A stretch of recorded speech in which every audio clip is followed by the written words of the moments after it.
very warm welcome to all of our friends and colleagues who are joining from around the world.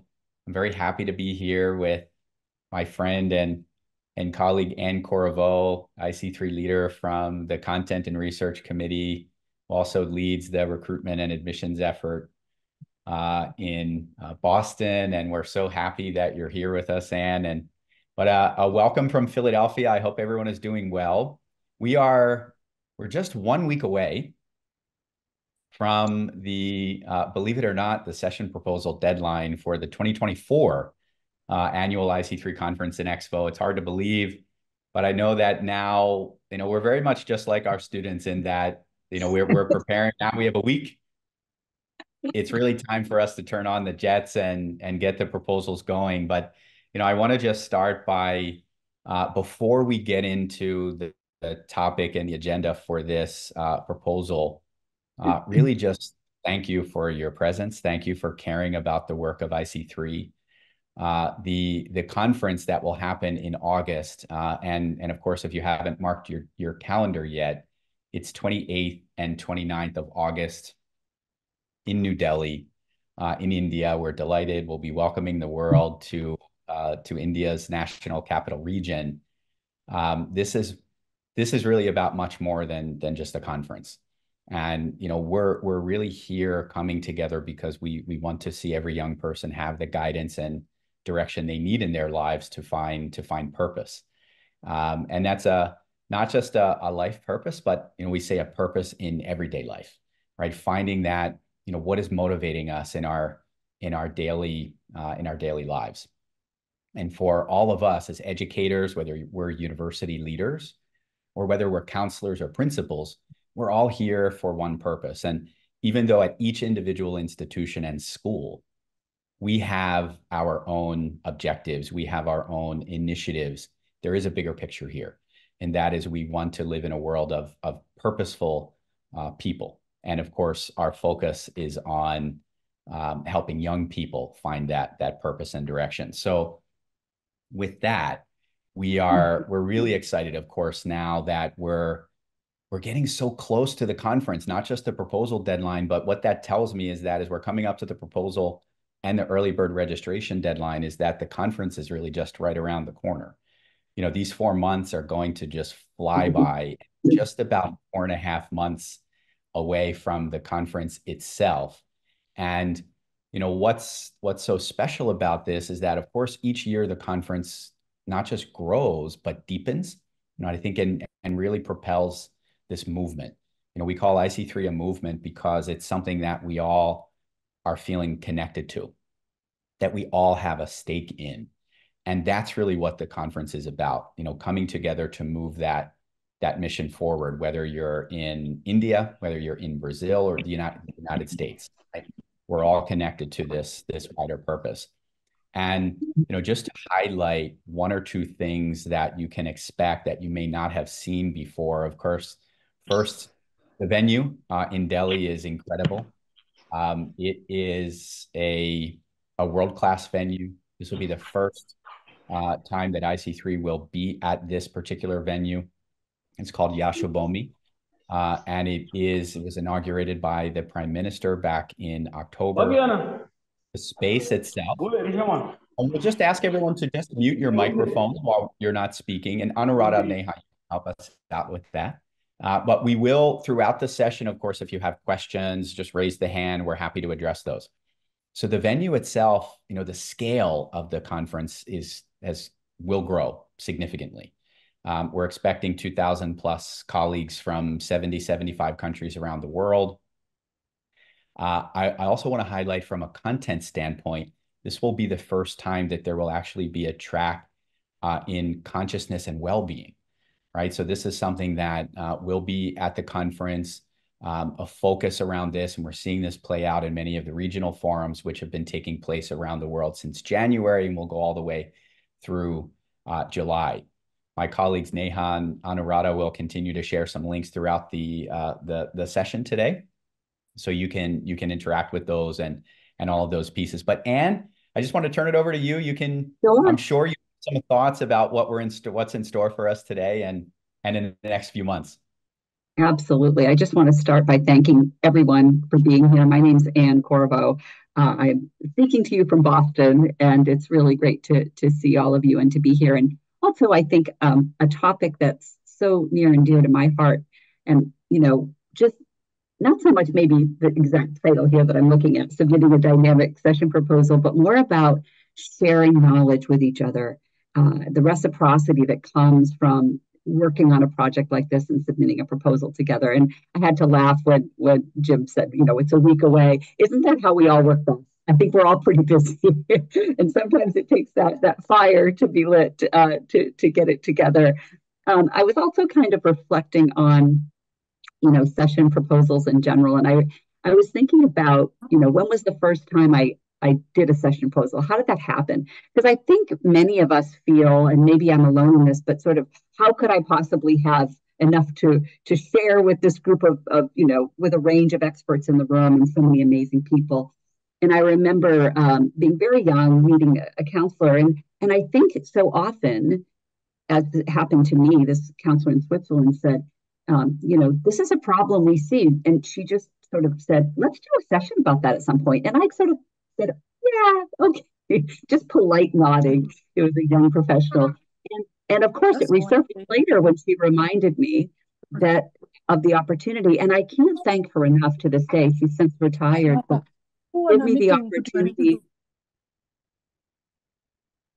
to grow in confidence and knowledge and to learn from others. And I think if you're new, what I find working with my young staff is they have so much to offer. I learn from them every single day. So please don't feel if you have I don't know, a limited amount of time in your career path that you somehow may not be able to contribute in huge ways. I would absolutely tell you that is a falsity. Absolutely not so. And so I'm just really excited and I love reading the proposals. I mean, really enjoy it in the depth and breadth. I loved what you shared about Jim, finding purpose and direction in our work. And I think contributing in these ways helps me find purpose and direction in the work that I do every day.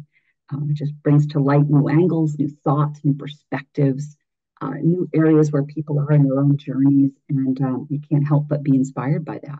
So thank you. Yeah, thanks, Anne. So I think let's move to the next slide.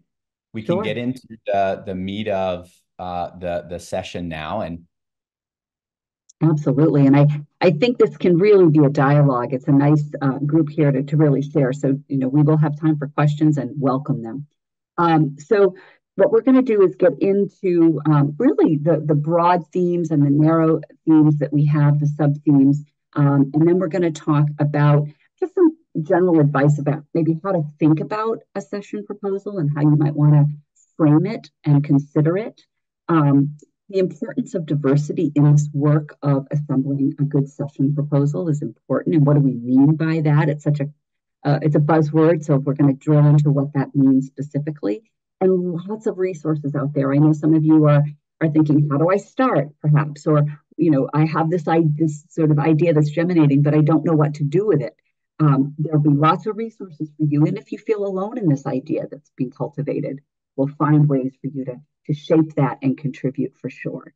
And of course, dates, reminders, as we are, as Jim said, and we'll probably say it 100 times, we are a week away from session deadline. So let's get thinking and being creative with each other. Thank you. yeah, thanks, Anne. And what's going to drive your session proposals is the theme. And of course, the various sub themes. So we can switch to the next slide and we'll really get into some of that. Now, I know that many of you you've become familiar.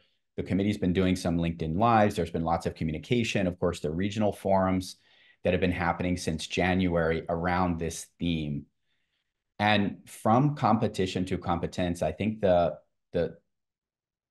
task for us all, and actually the opportunity and the adventure for us all, is to really see what this means to us. From competition to competence is really an acknowledgement that so much of how we've made decisions in our lives, and particularly as we focus in on education and how our universities and schools are built, have been around looking around as opposed to looking within. And that's what this theme is really all about. How can we now take this idea that we as educators, as schools, as universities, but also as students, how are we guiding them to make these really critical decisions, not by, hey, what are my peers doing? Or what's expected of me, to what is it that is inside of me naturally? What is it that is giving me intrinsic motivation in life? And we say somewhat in jest, but also with a large grain of seriousness that we live in a world of grumpy 35-year-olds.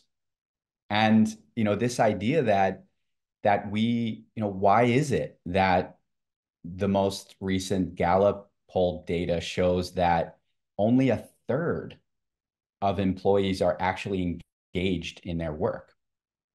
So that means that 2/3 of people are disengaged.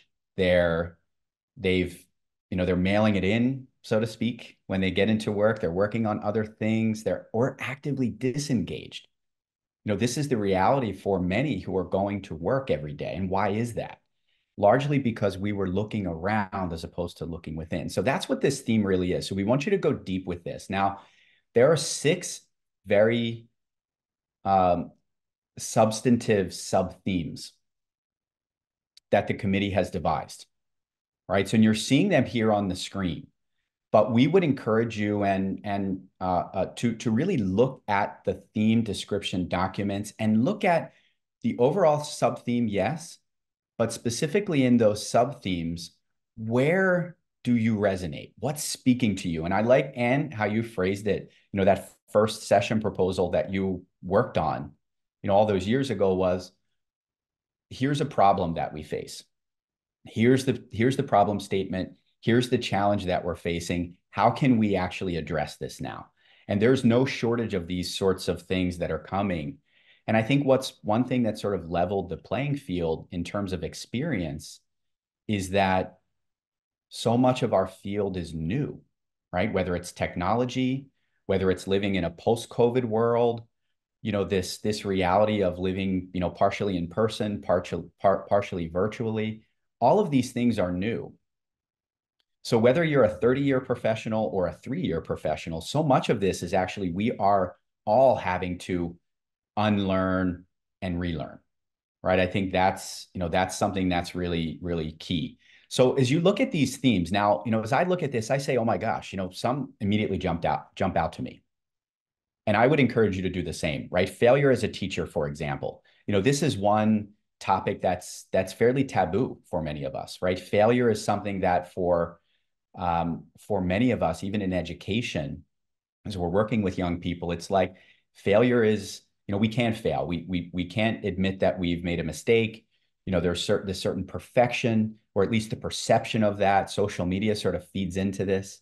But in reality, we learn through failure, right? It's one of the greatest teachers that we have. And we all have situations that, maybe we fell a little bit short in this area. And how have we actually grown and learned from that? So this is something that a lot of people are actually finding, there's vulnerability in this, and it's okay as educators. I think we're so serious sometimes. We just have to, take a step back and say, and show and model for our students what is there. So that's one sub-theme that really speaks to me. Compassion and mindfulness in counseling is really another one. So I think the question for you is, as you look at those sub-themes and those sub-theme descriptions, what really speaks to you? What's really there on the forefront that you can, maybe you're not an expert in a certain topic, but maybe you've identified something and you can bring together a panel of diverse perspectives, which we'll get into. But Anne, I know there's so much here in these sub-themes Yeah. and I just wanted to turn it to you to see if you had something you wanted to add here. Well, it's just as you posed that question, I was looking at these and thinking, and I've seen these many times. I was thinking, so what speaks loudest to me, And I think what you mentioned, that failure as a teacher, because the word failure, just you want to dig in and say, why do I react the way I do to that word? But for me, what speaks to me here on this slide is foundations, trends, and ethics. That's just one that kind of what's the core of my work and the work of my colleagues in counseling colleagues across the desk and others, and trends. You mentioned how things are changing so rapidly. Trends are what has emerged since the pandemic, but really I've been doing this work for 30 plus years, and I don't know that there's ever been a quiet time in this kind of global community. I'm not sure. And trends are so regionalized too, right? Each of your voices in this discussion is so critical because my perspective is just that, my perspective, right? And of course, ethics, which really parallel everything that we're doing and all the things that are changing. And how do we establish that framework of where our foundations lie in our ethics? So I think that one speaks to me in many, many ways. But there's so many, and I hope some of these are resonating with some of you today, and you're thinking about these, and then maybe some lights are going on of ideas that maybe you've already thought about, but now are starting to kind of connect. Yeah, and those trends that you mentioned, some of them can be very regional. And just because this conference is taking place in India, it doesn't mean that that's actually the geographic focal point of the discussion and the content. In fact, this is a conference that's truly global in nature. And as we see issues, challenges, trends, ethical conundrums that are presented in, let's say, in the Middle East, in Africa, and Latin America, we want to see all of these regions represented. And in fact, it brings such a richness. So as you're thinking about building those panels, and we'll talk a little bit about that as this session goes on, all the more reason why you're thinking of bringing those perspectives that you have and those connections that can be made, right? I think oftentimes if we're sitting in one place, we think that, well, maybe this is an issue that only I'm dealing with in my school. Oftentimes counselors are siloed, not just in the country, but actually in their own school, right? I hear counselors and teachers and principals oftentimes say that, well, I'm the only one that is thinking about counseling in my school, right? If there's some, go over here, you can go to the counseling office. There's not this semblance of a shared responsibility as yet. And that's, we're working towards that together, but you're not alone. I think these are challenges likely that are being faced by many educators. And I think now what we have the opportunity to do is present them in a global format and have some discussion, and more importantly, find solutions. So yeah, so the themes, you can really let them guide you, right? You let them guide you, and of course your experience, and you see what information and experiences you're able to bring. Mm-hmm. Next slide. So here are some general guidelines and probably things that will naturally you'll consider as well. But Jim just talked about the themes, and you can tell they're quite broad in nature, right? So really thinking about the breadth of those themes as you think about what you want to deliver for content, I think is just really important. And I think it's important because it adds a harmony, a connectiveness to all the things that we're going to be excited to learn about at the conference. So just kind of keeping those very broad themes in mind. As you can see, there's probably any topic can really be blended into one of those themes. It can really connect with one of those themes, I think, or probably several. And I think they are kind of a guidepost when I think about the themes. They act as something that kind of like anchors me toward it, so I don't get too scattered, I think, in terms of what I want to do. I'm one of these people that I want to kind of do lots of everything. And so the second point is critical: clarity and focus. And I think having a really clear idea of, we were discussing my first session I did, and there was a problem that we had identified. It doesn't always have to be a problem, really. It could be a topic that you think is underdeveloped and that maybe that there's a lot of confusion around, or just something you feel like you want to share about and also learn from. That's the great thing about doing sessions, is you end up learning infinitely more than you bring to the table. At least that's been my experience. But really having a strong clarity and focus, which has people like myself and my colleagues on the committee left with few questions, I think, about what you intend to deliver in terms of what you're thinking. It doesn't have to be perfect. It doesn't mean it has to be all, dusted off and polished, but more about, where you want this to go, and where you want it to, what you want us to derive from it, right? So to that end, thinking about the detail that you'd want to include there. And knowing that sometimes feedback from the committee might come back to you as the session proposal person, and we might say, wouldn't it be nice if you could add this, or this would add a nice dimension, or have you thought about this angle? So sometimes that feedback will be really useful from our perspective as we think about you and all the colleagues and all the body of diversity that is represented in the conference. So I think vague proposals often can be misunderstood because one hasn't really given us what they meant to, I think, to deliver. And I can imagine sometimes I've written sessions and proposals, and thank goodness for colleagues, right, that keep me that help. And we've really been able to kind of narrow it down and really kind of make it far more clear than I think. Try not to do everything. I think that's really important. Um, I think voice is probably another really critical piece to this. Who is speaking, whether it's a panel or how you're going to devise your particular session. But I think what I have learned, and I think Jim talked about this and all the changes that are happening, new voices, less experience, or just someone who may have a lot of experience who hasn't presented before. I think that is a really important thing to consider. Bring on that. I really thank my retired colleague, who pulled me into that first session. What did I know back 30 years ago? I learned so much from doing that, and it definitely something within me to continue to. And I feel like maybe those of us that have been here a while, maybe should really think about bringing in that new person and mentoring them in this process. I think it's really great. And believe me, from my experience, I learned 100 times more than I would ever present to them. But I think really looking for members that have that diversity of voice, right? I think about for my own sessions, like the counselor other side of the desk. I also think students are a really exciting voice to have if it's applicable to the session.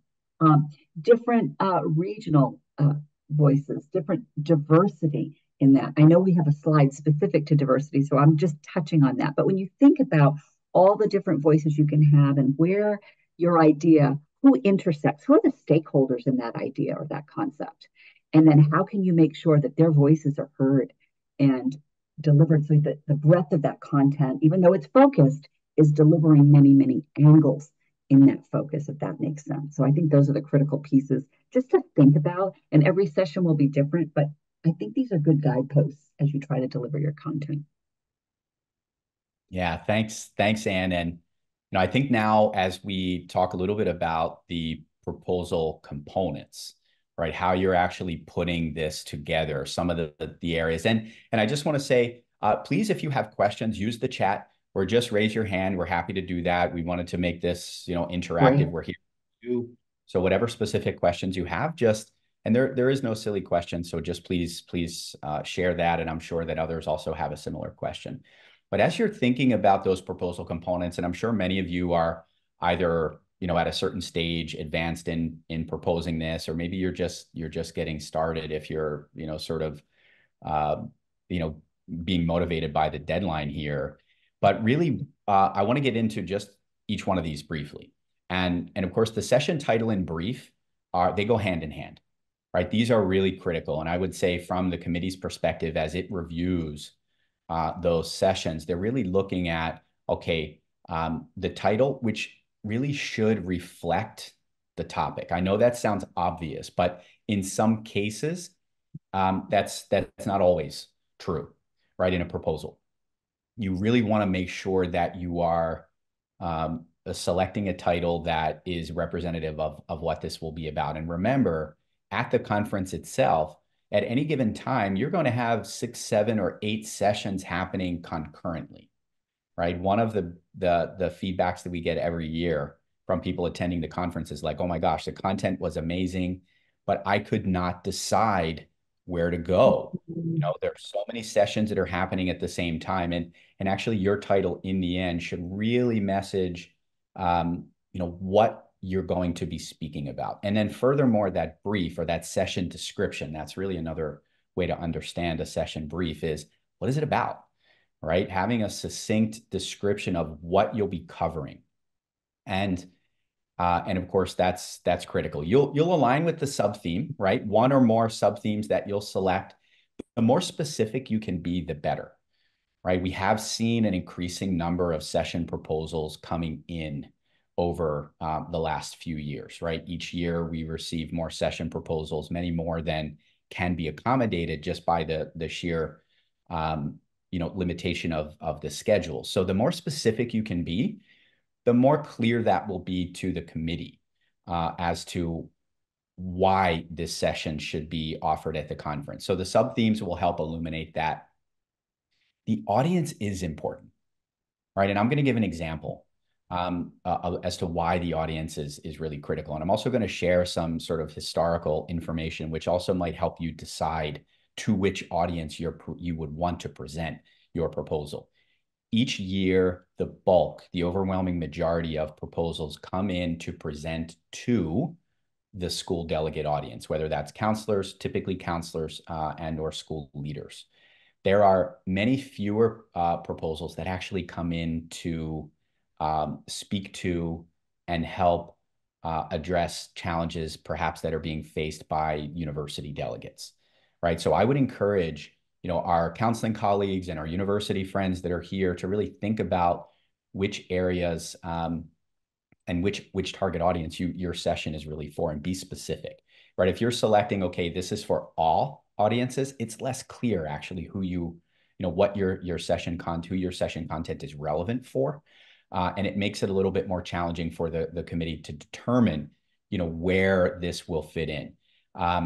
But again, if we're receiving, I don't know, 150 or 200 proposals, and 100 of them or 150 of them are coming in specifically for the school-based audience, there's a smaller number of session proposals that are actually coming in to speak to universities, which that's really critical as well. So just food for thought for you.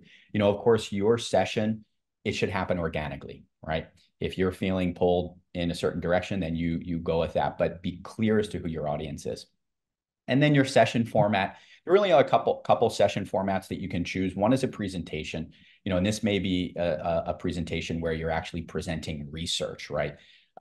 Some findings, some experiences that you've had, or a panel, right? And with that panel, what I just want to share is that as you're building a panel, and Anne will talk a little bit more about the diversity and the perspective as we get to this, but I'll allude to it here. Think about it very intentionally, how you want to build that panel, right? How you want to build that panel and who would be on the panel. How many different perspectives can you bring? That is something that is very desirable, as you're presenting perspectives from different geographic regions. Perhaps you have a university and school perspective. You ideally should not have more than one colleague from one school or organization or institution. And it's not a rule, but I think that the more perspective that you're bringing on a panel, the more, I think the more valuable that can be in terms of bringing forth areas and ideas that haven't been presented before. So I'll leave it with that. I think as we talk a little bit more about this, I'll turn it over to Anne to give some more perspective on why this is so critical. Yes. So, diversity, and I think I said this at the beginning, but I think we use this term all the time, and really challenging all of us to really think about how critical this is. But I think when we use a term all the time, it gets watered down a little bit. And I think we sort of forget its essence and meaning and its critical nature. I think there's a couple ways you can think about diversity here. I mean, listen, there are a myriad of ways we can all define diversity. We know that. But I think in the context of IC3 in particular, I think we're talking really about obviously the regional diversity. I mean, I'm sorry to say this, Jim, you were just telling me where you just were coming from, and before this webinar, and I was thinking back at how expansive it's become, based on when it was at its first beginnings. And it's so exciting. It is so thrilling, really. But that regional diversity is, I think, an important thing to consider as you build out a session proposal.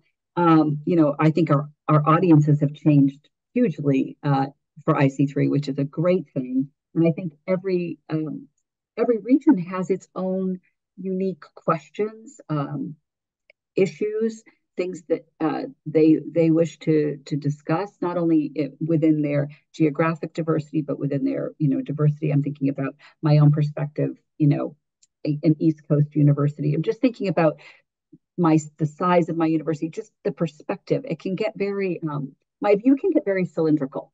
It can get very I'm looking sometimes through a very narrow tube, and it takes me to be with others and reminding sometimes, because I can get locked into my own work, just the strength of that diversity. So I think that's just a really important way to think about it. Jim talked about this, but diversity of speakers, the diversity of voice. So just thinking, obviously this is the mission of IC3. I think obviously the counselor voice is a very important voice to have. As it's really bringing counseling to every school is underscores what we're trying to do as all of us in IC3. But I think bringing that for professional development is just really a huge part of how to build a session. And then I think, really thinking about, I'm just going to make a plug for newcomers again. I think, Jim, you said about half the attendees are first timers. Thinking about the importance, and I think about this every day, of bringing people into the field and getting them sticky to the field, getting them really involved in this, what I consider the best job in the world is working with students in the way that we do, all of us, whatever angle we are in this work. And I think that pulling in a new voice is also really important. And I love what you said, Jim. You said so much is changing. I mean, what do the years in really mean sometimes when things are so fresh? And I sort of loved what the pandemic did. It was like the democratization of offices, because things were suddenly everybody was on Zoom like we are right now. But it was, for some of us, I was a little clunky. I'm not going to lie. But it's there. I mean that seriously though. Excuse me to be an ageist, but the newer voices, I think, have an incredible amount to share. So think about that person that maybe has never presented as a really great asset to the session, and it will help broaden the focus and help also expand. It's helped expand my thinking for sure. Yeah, and I think, Anne, one of the big questions that we often get um, to the committee is, "Hey, I'm looking for how do I build a panel?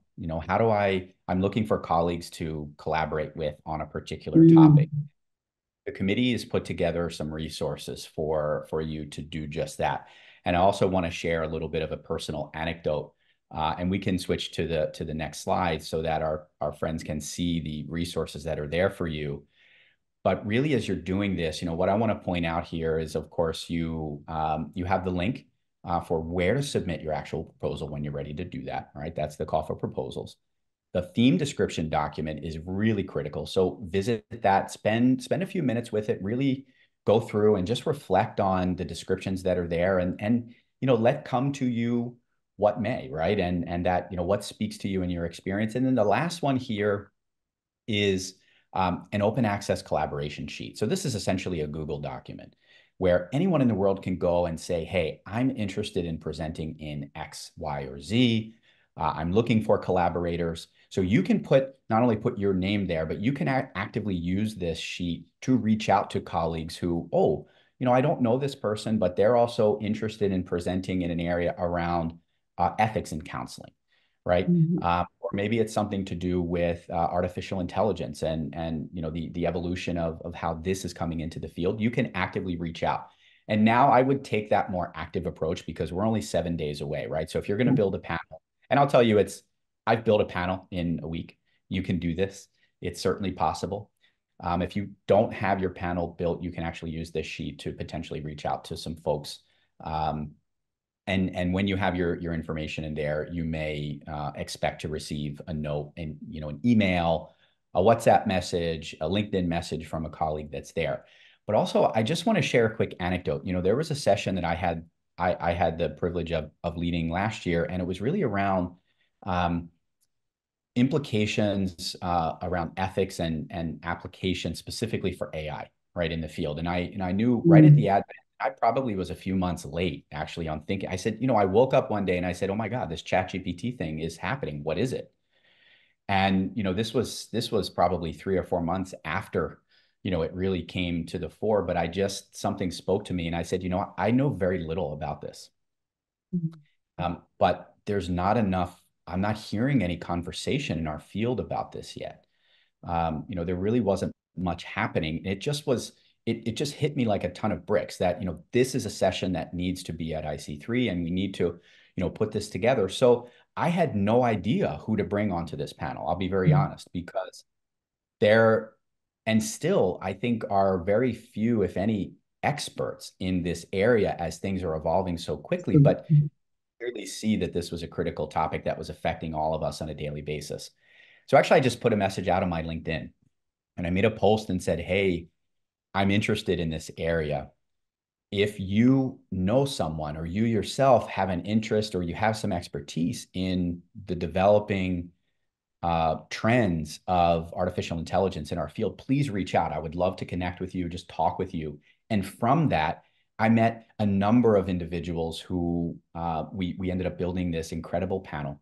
And I'll tell you, more than actually being any kind of expert in this area, and I will not, even now, say that I'm even close to that.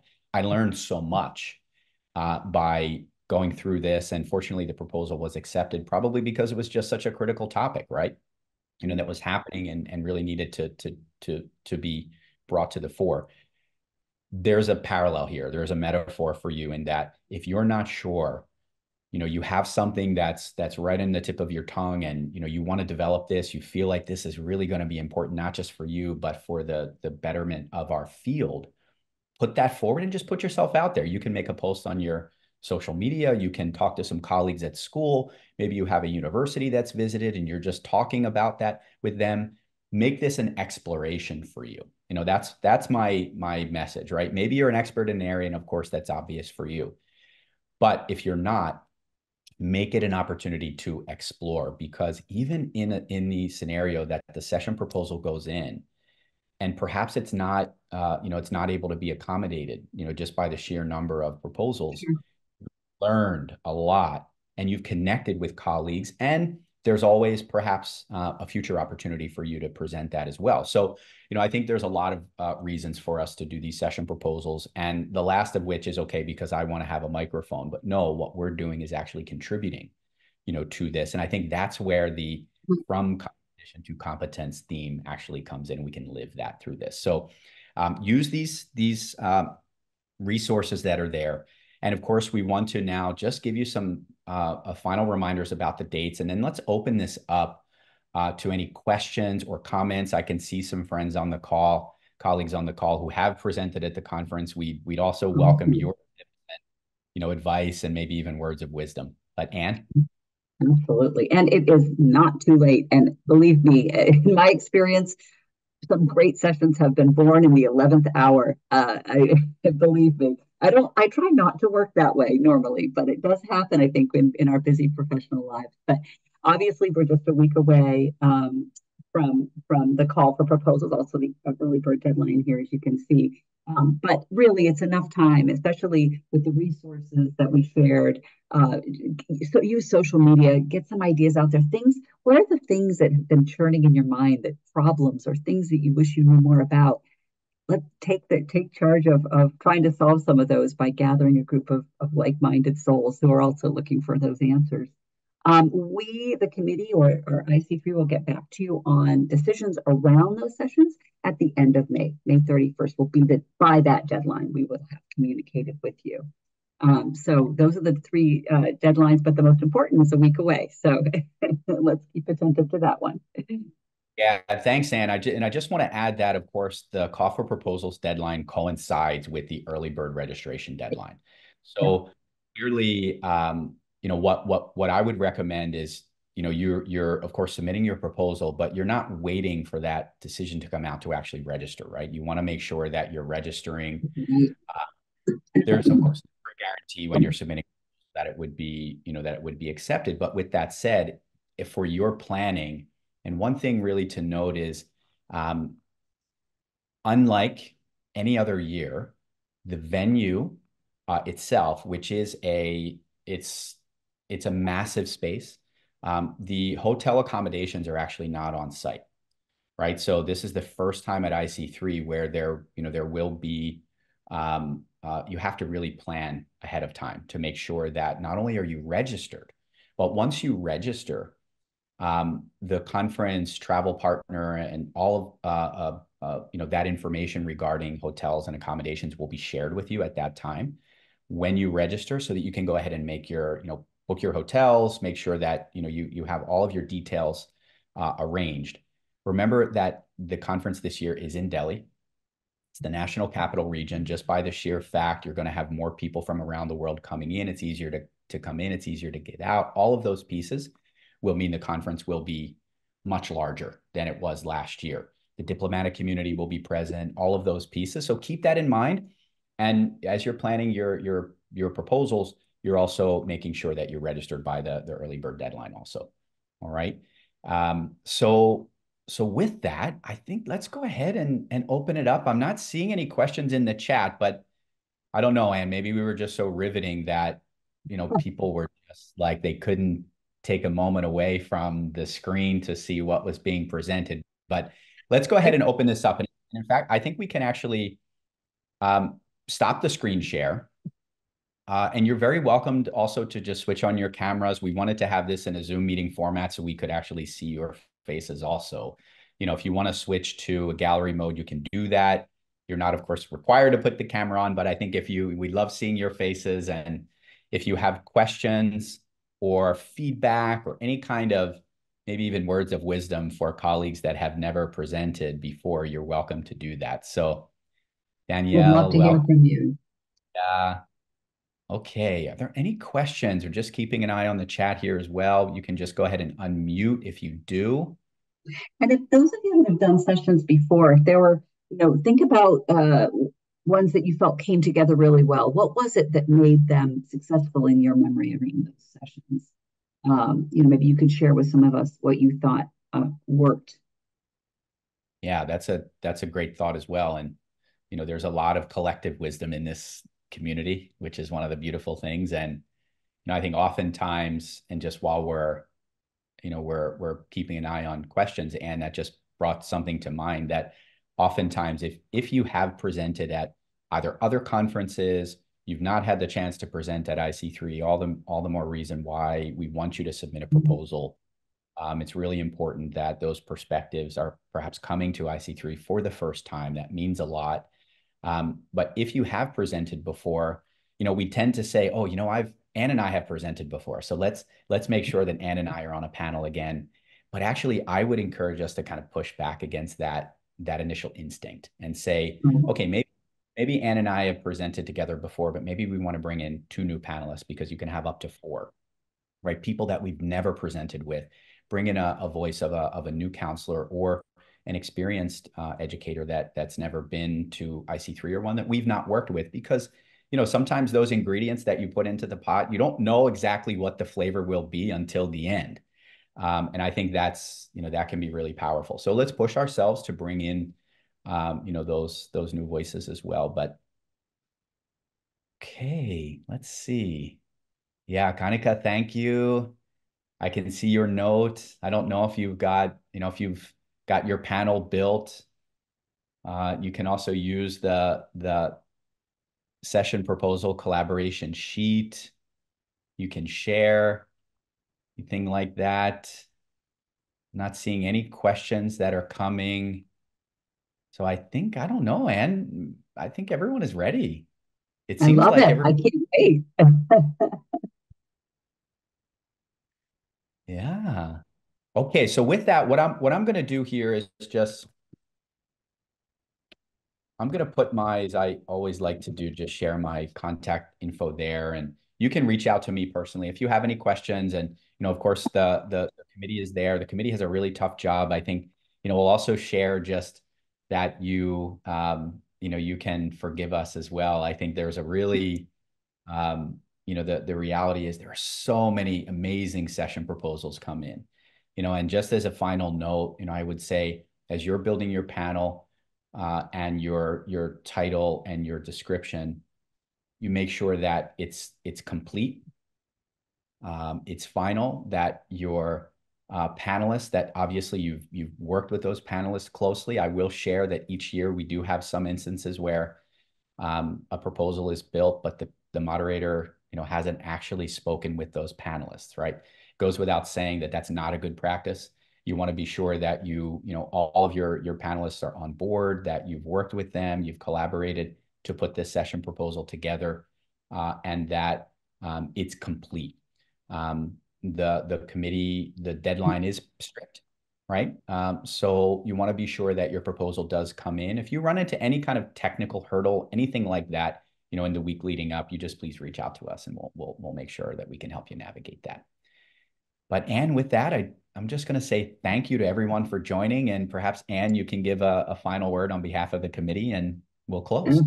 Absolutely. Just big thanks to everyone for being here today and for sharing your knowledge and for helping continue to have this new knowledge spinning out of this conference every day. And I think that's one of the great gifts we give each other to support our work. So thank you all. Look forward to seeing you, and all the best. Have a great day if you're here, but a great evening wherever you are, or afternoon.